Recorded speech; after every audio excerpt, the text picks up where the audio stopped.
And this is a live look at downtown St. Louis at one of the city's surveillance cameras.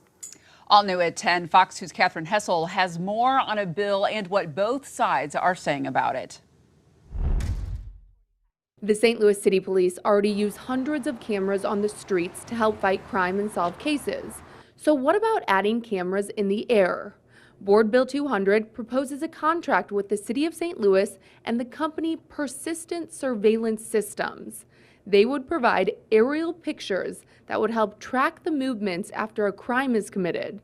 Through the pictures, you wouldn't be able to see any individual's features, but you would be able to track them. We followed the people to and from the crime scene, forward and backwards in time for several hours. Cedric Redmond lives in Ward 6. He says he's in favor of adding the cameras. I really think that this would ultimately be the biggest chess move that St. Louis can make towards the biggest problem that it's had, which is solving its homicides. I mean, in the last 5 or 6 years, we lost 1,100 people, to the same thing. In a year that people were told to stay home, St. Louis had a record-breaking number of homicides. Redmond says it's now time for the city to respond.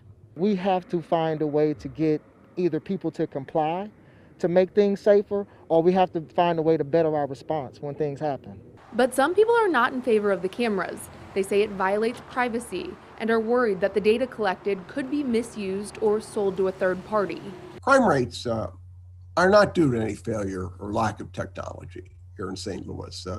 Yes, this is essentially military hardware that is now being deployed domestically. Board Bill 200 doesn't specify data policy, and there just aren't enough protections in place to ensure that this data won't be misused, especially to target people for engaging in constitutionally protected activity. Before voting yes to the cameras, Alderman Jeffrey Boyd made his point clear. You want to be scared of the fact that they're going to give away some information about?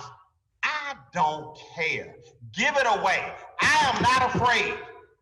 If I had to go through a checkpoint every day to come through the Hamilton Heights neighborhood, I welcome it if it's going to make me and my family safe. The contract for aerial cameras would be 3 years and at no cost to the city.